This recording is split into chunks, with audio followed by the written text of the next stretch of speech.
नमस्कार सर्व मित्रांना, स्वागत आहे मित्रांनो आपलं व्हिडिओमध्ये। आपण या ठिकाणी अद्रक पिकाची ड्रिंचिंग या ठिकाणी सध्या चालू आहे आणि आपण आज ड्रिंचिंगमध्ये काय काय वापरलं हे मी तुम्हाला या ठिकाणी सांगणार आहे। तत्पूर्वी आपण जर व्हिडिओवरती नवीन असाल मित्रांनो तर आपल्या व्हिडिओला लाईक करा, तसेच आपल्या चॅनलला सबस्क्राईब करून घ्या, जेणेकरून इथून पुढे आपण आपल्या व्हिडिओमध्ये अद्रक पिकाच्या पोषण संदर्भात अद्रक पिकाचं जे शेड्यूल आहे तर ते आपण व्हिडिओच्या माध्यमातून तुम्हाला या ठिकाणी सांगण्याचा प्रयत्न करणार आहोत।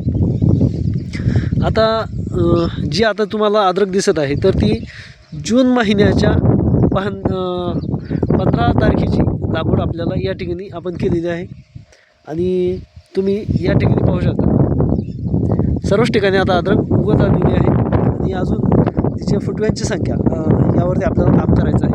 म्हणजे किमान 30 दिवसांचा प्लॉट हा आपला झालेला आहे आणि 30 दिवसांच्या प्लॉटमध्ये आपण आतापर्यंत 2 ड्रिंचिंग केल्या।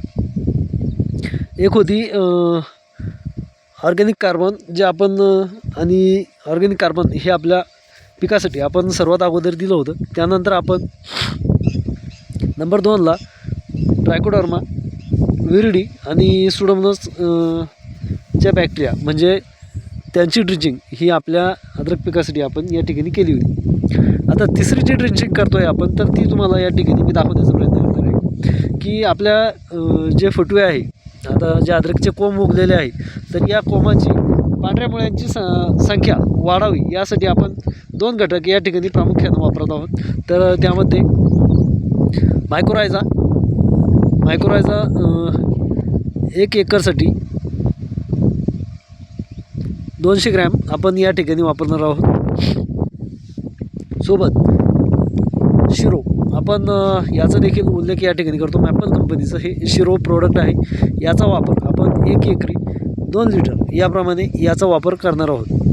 यामुळे पांढऱ्या मुळ्यांची वाढ, शूट्स, रूट्स डेव्हलपमेंट यामुळे चांगल्या प्रकारे होते। सोबत आपण चिलेटेड मायक्रोन्यूट्रियंट जे आपण आपल्या पिकासाठी आवश्यक असतात, जे की पिवळेपणा वगैरे जो असतो पावसामुळे येणारा जो थोडाफार पिवळेपणा असतो तर तो काढून घेण्यासाठी आपण मॉलिबॉन्डी हा घटक या ठिकाणी वापरणार आहोत। याचे रिझल्ट्स हे मी अगोदरही पाहिलेले आहे आणि छान प्रकारे याचे रिझल्ट्स हे आपल्याला या ठिकाणी दिसून येतात।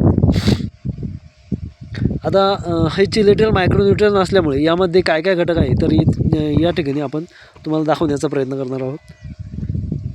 तर यामध्ये झिंक, फेरस, कॉपर, बोरॉन, मॉलिबॉन्डी यांसारखे घटक आपल्याला या ठिकाणी पाहायला मिळतात। आता सोबत आपण बुरशीनाशकाचा जो घटक बोललो की आपण जैविक पद्धतीनं याचा अवलंबन करतो आहे, तर मग आपल्याला जैविकमध्ये बुरशीनाशक कुठलं वापरावं तर आपण मॅपल कंपनीचं विरागोल्ड हे एक बुरशीनाशक, तसेच